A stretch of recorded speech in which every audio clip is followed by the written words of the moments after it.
At my brother's engagement, his fiancée said, "I don't want her near the stage, she brings bad luck." My mom nodded, "She's been unlucky since birth." The guests looked at me with pity as I stayed quiet. Then my 7-year-old daughter stood up and said, "Can I share something about the bride?" And everyone turned to her. They say some moments never leave you, like a scar your mind can't stop tracing. That day, my brother's engagement, I became the scar no one wanted to see. I remember the cold sting of the air conditioner, despite the room being packed wall to wall with guests. Laughter buzzed in the background, the clinking of glasses, the shutter clicks of phone cameras, but to me, it all felt distant, muffled, like I was underwater. My hands trembled as I smoothed down the crease in my dress for the 10th time. Navy blue, long sleeves, nothing flashy, just safe, just invisible. Anya, my daughter, held my hand tight. She was bouncing with excitement, tugging at me every few seconds to point out the cake, or the lights, or the huge heart-shaped decoration behind the stage. I smiled, but my stomach was a knot. Kyan, my younger brother, stood on stage beside Layla, his fiancée. He looked radiant, beaming, sharp in a cream sherwani, the family's pride. And Layla, she was gorgeous, like always, but her eyes, cold, they scanned the crowd like a queen sizing up her subjects. And when they landed on me, something in her expression shifted, tightened, as if I was a bug she'd just noticed under her shoe. Then it happened. Layla leaned in, whispered something to my mother. I couldn't hear what was said, but I saw it. My mother's face didn't flinch. She nodded, that same curt nod she used to give when she made a decision about me without me. Then my mother turned. Her heels clicked against the marble as she made her way through the crowd. She didn't smile. She never did. Not for me. She stopped just inches away and leaned in. "Zoya," she said, her voice low, almost kind, which somehow made it worse. "Stay away from the stage, please. Layla doesn't want any bad luck near her today." Bad luck? That word pierced through me like ice. For a moment, I genuinely thought I misheard her. My mind scrambled for a better explanation. A joke? A misunderstanding? But her eyes were still. Her lips pressed into a flat line. She meant every syllable. I blinked. "What?" "She's right," my mother added. "You've always had unfortunate timing. Let's not ruin today." My throat went dry. The room seemed to slow as if time itself paused to see what I'd do. Around us, the laughter continued, the celebration unbothered, but I felt the heat of eyes turning, some pretending not to hear, others pretending not to care. I felt like I was shrinking. Why did it still hurt this much? After all these years, I should have been used to it by now. The silent blame for my father's accident, the way my failed marriage was whispered about at family dinners, even my miscarriages, each one met with the same tight-lipped silence like it was contagious. I glanced at Kyan. His eyes met mine, just for a second, and then darted away. That flicker of guilt, it cut deeper than any insult ever could. I didn't speak. I couldn't. My tongue felt like it was glued to the roof of my mouth. I just nodded slightly, stepped back, and squeezed Anya's hand a little tighter. "Why can't we go up there, Mama?" she asked, her voice full of innocence. I crouched beside her, trying to keep my voice from breaking. "Because sometimes people don't understand what's special." She tilted her head, eyes narrowing the way she does when something doesn't make sense. She looked toward Layla, then at me. And in that tiny pause, something shifted in her expression, like she saw something she'd never seen before. And that's when I should have known. Anya wasn't going to stay silent. I wasn't always the unlucky one, you know. There was a time, brief, blurry, when I was just Zoya, a quiet girl with big dreams and a louder laugh. But somewhere along the line, the world stopped seeing me, or worse, started seeing only what they wanted to see. I was 8 when my father died. A freak accident, head-on collision, rainy night coming home from work. I remember my mother's scream. I remember the neighbors standing outside in silence. I remember clinging to Kyan, who was only 4, while everything else in my life shattered like glass around us. That was the first time I heard the word bad luck whispered behind my back. One of my aunties muttered it. He doted on her so much, spoiled her. Maybe it was fate. My mother didn't correct her. After that, I started noticing things. How my mother's warmth dimmed around me. How she looked at me with that same distant politeness she used on strangers, and how she lit up around Kyan, her perfect son, the hope that survived the wreckage. I didn't resent him for it. Kyan was sweet. He always tried to include me, especially when we were younger. But as we grew up, things shifted. He became the center, the protector, the pride. I was just the shadow. I married young, mostly to escape. He was kind at first, but after our second miscarriage, he changed. And after the third, he left quietly. No drama, just a text that said, "I can't do this anymore." I'm sorry. I stared at that message until the screen went dark. When Anya was born, she was a miracle I didn't expect. A stubborn, squalling, perfect baby girl who made me feel, just for a moment, that maybe I wasn't broken after all. The doctors had told me I wouldn't carry the term, but she proved them wrong. And of course, my mother's reaction? Cold. I hope she doesn't grow up with your luck, she said, barely holding her for more than 5 seconds. I laughed it off, but inside, it stung. It always did. Now here we were. All these years later, back under one roof, my brother's engagement. I told myself I'd just go, smile, keep to myself. No drama, just support. But the moment we walked into that venue, I felt it. The distance, the looks, the way people greeted me with that overly sweet voice they use when they're uncomfortable. Like pity was perfume they sprayed before walking over. Uncle Rayhan, my mother's older brother, gave me a warm smile when we arrived. Zoya, you look radiant, he said kindly, pulling me into a side hug. One of the few people who never treated me like a burden. Still, I stayed on the edges of the crowd, watching, listening, trying to stay small. Anya tugged on my hand, constantly wanting to explore. Can I go near the cake, Mama? Just to look? I nodded, trailing behind her. She ran ahead, twirling in her little blue dress. She was light, pure light. The only part of me untouched by bitterness. I should have known it wouldn't last, because just an hour later, I'd be standing like a statue as my mother and Layla made it painfully clear. I wasn't welcome on that stage, not even as a sister, not even as a guest. And in that moment, something cracked. Not loud, not public, just a quiet snap inside me. The kind that doesn't scream. It aches. I didn't know it yet, but something else was shifting too, not in me, in Anya. And what happened next would silence the entire room. The stage was glowing under rows of fairy lights, gold and white, delicate, dreamy. Everything had been crafted to perfection. Even the petals on the floor seemed to know where to fall. I stood near the back of the hall, pretending to admire the decor. I wasn't really seeing anything, just hearing the faint echoes of what my mother had said. Layla doesn't want bad luck near her today. The words looped in my mind like a cruel nursery rhyme. I shifted my weight from one foot to the other, arms crossed tight against my stomach. My palms were clammy. My heart hadn't stopped racing since she said it. Anya was now sitting on the edge of a chair beside me, swinging her legs and humming quietly to herself, completely unaware of what had just unfolded. Part of me wanted to just leave, but something stopped me. Maybe pride, maybe pain, maybe the fact that this was my brother's big day, and even if I was invisible to him, I still wanted to see him happy. The MC's voice cut through the crowd. Ladies and gentlemen, we are moments away from the ring ceremony. Family, please gather toward the stage. Guests began moving, forming a semicircle. I instinctively took a step forward with the others. Then I saw it. Layla caught my movement. Her eyes locked onto mine with that same sharpness. Then a slow smirk. She leaned in, whispering something to Kyan. He didn't look at me, just nodded, jaw clenched. That smile of hers, it wasn't just about the stage. It was a victory, like she'd won something. I stopped right where I was, frozen in that moment. I felt like I was 8 again, hiding behind the sofa while adults decided my fate. Why aren't we going? Anya asked, standing and tugging at my sleeve. I crouched beside her, trying to keep my voice steady. We'll watch from here, sweetheart. She frowned, confused. But everyone's going. Even the cousins. I swallowed hard. Sometimes, we don't get to go where others do, and that's okay. It wasn't okay. Not even a little. The guests gathered closer. Phones came out, flashes popped. My mother stood proudly by Layla's side.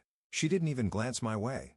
Uncle Rayhan lingered near the front row, looking back at me briefly, his eyes soft with something like apology, but he said nothing. Maybe he didn't know what to say. Or maybe, like everyone else, he thought silence was safer. I didn't cry. I wouldn't give them that. But inside, I was unraveling. Why was I always the one they could ignore? Why did no one ever speak up for me? Why did Kyan look the other way, like I was something shameful to be hidden? I was his sister. I helped raise him when our dad died. I stayed up with him through exam stress, heartbreaks, nightmares, and now, I wasn't even good enough to stand beside him on the happiest day of his life? My fingers dug into my palms so tightly I left crescent marks. I told myself to just breathe, just wait it out, let it pass. But Anya wasn't done. She climbed up onto her chair, staring hard at the stage. Then she whispered, Mama, that lady is mean. I blinked, startled. Anya? Gosh, don't say that. Her face was scrunched, thoughtful. She said you bring bad luck, but you don't. And then, without warning, she hopped off the chair and started walking toward the front. I reached out too slow. Anya? Wait. But she was already halfway there, her little dress swishing behind her. I had no idea what she was about to do. But in that moment, I felt something I hadn't felt in years, a flicker of fear and of hope. I stood there frozen. The hem of Anya's dress disappeared between two rows of chairs as she marched her tiny body toward the front. My heart dropped to my stomach. For a second, the air felt thick, too heavy to breathe. I broke out of my daze and pushed through the crowd, whispering apologies as I tried not to draw attention, but eyes were already turning, heads tilting, murmurs starting. Anya reached the front of the stage. She wasn't rushing or hiding. She stood tall, well, as tall as a 7-year-old can, looking up at the people towering around her.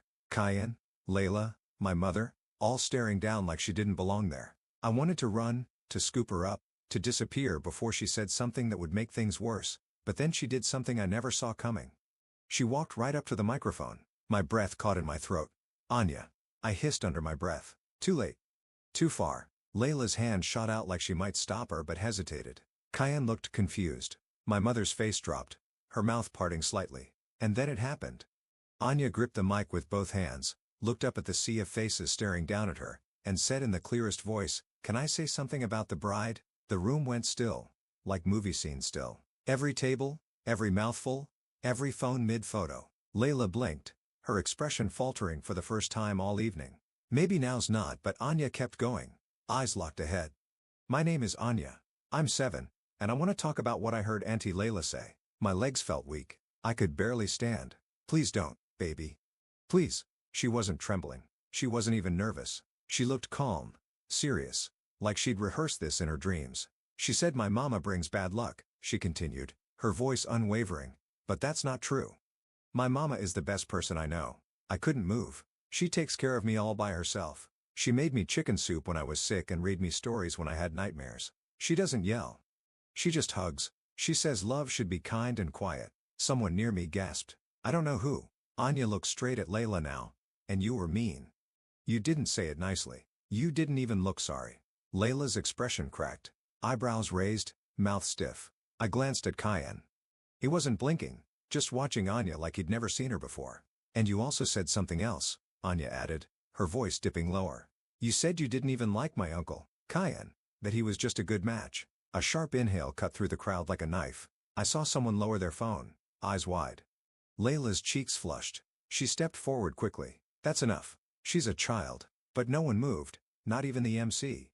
And suddenly, all that noise I used to fear, the whispers, the judgment, the pity, it vanished. The silence felt different now.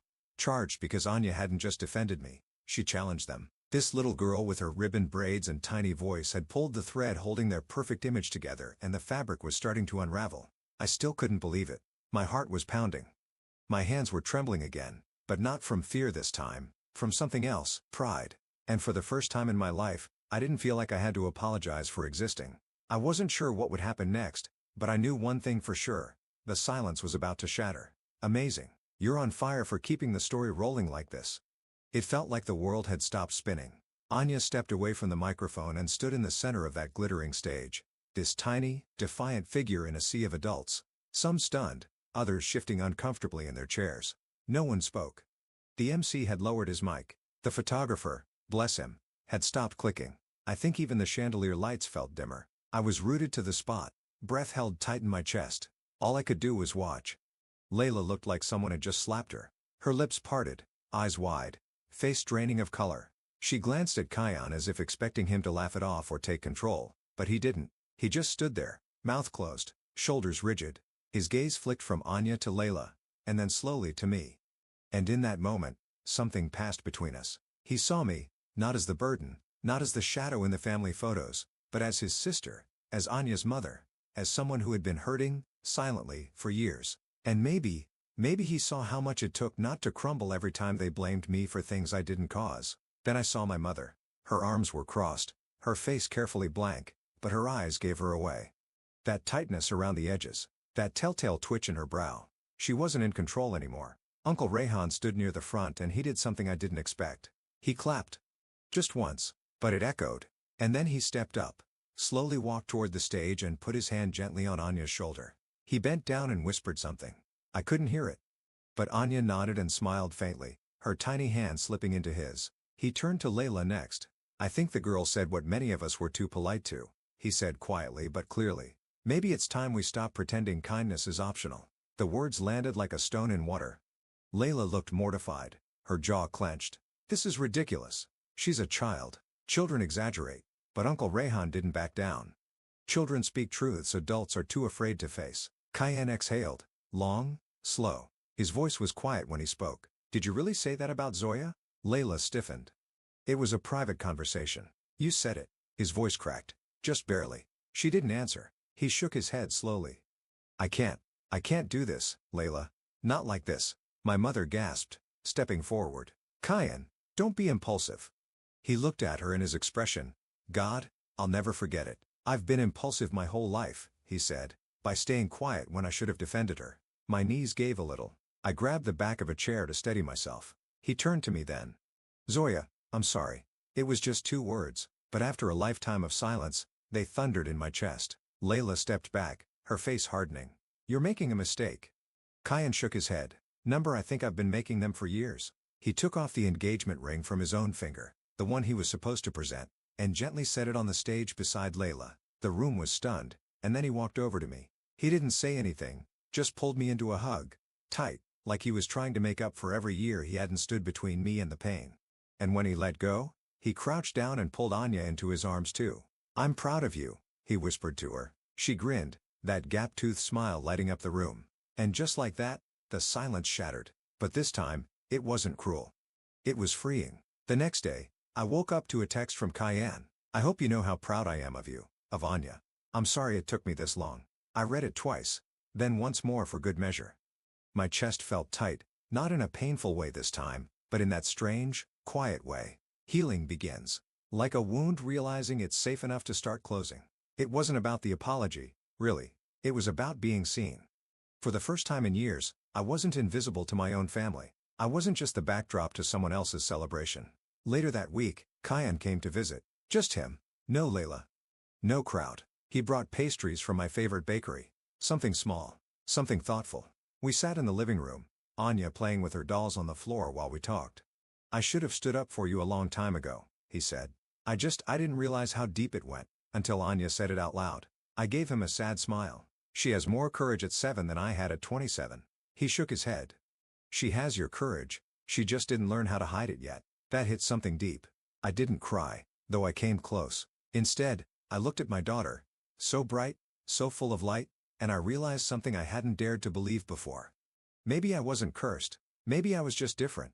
And different scared people. A few days later, Uncle Rayhan stopped by too. He brought me a potted jasmine plant, white blooms just beginning to open. Something that grows quiet but strong, he said. Just like you. Even my mother. Well, she hasn't said much, but she called. That alone was a miracle. She didn't apologize, not directly, but she asked if I was doing okay, if Anya needed anything. It wasn't much, but it was something. And in our family, something was progress. Anya, of course, doesn't fully grasp what she did. She just wanted to tell the truth, to stand up for her mom, to right something she knew instinctively was wrong. Mama, she said one night while brushing her teeth, are you proud of me? I knelt beside her, looked into those wide brown eyes and whispered, more than you'll ever know. She grinned, then added, so I'm good luck? I laughed. For the first time in weeks, maybe months, really laughed. That kind that bubbles up from your chest and makes your eyes crinkle. You, I said, pulling her into a hug, are the luckiest thing that's ever happened to me. And it's true. Because here's what I've learned. Sometimes, the people who carry the most pain also carry the deepest love. We move through life quiet, afraid to take up space, to disrupt, to be too much. But we are not too much. We are just enough for the people willing to see us fully. Anya taught me that it's okay to speak up, that defending yourself isn't disrespectful, that love, real love, shows up, even if it takes a little longer than you hoped. So, no, I'm not unlucky. I am unbreakable. And if being unbreakable made people uncomfortable, if it made them whisper or stare or look the other way, then let them. Because from now on, I will not shrink myself to fit in someone else's idea of acceptable. And thanks to one brave little girl, I will never again believe that love has to come with silence. It turns out, I was never the one bringing bad luck. I was the one breaking the cycle. And that's the luckiest thing of all.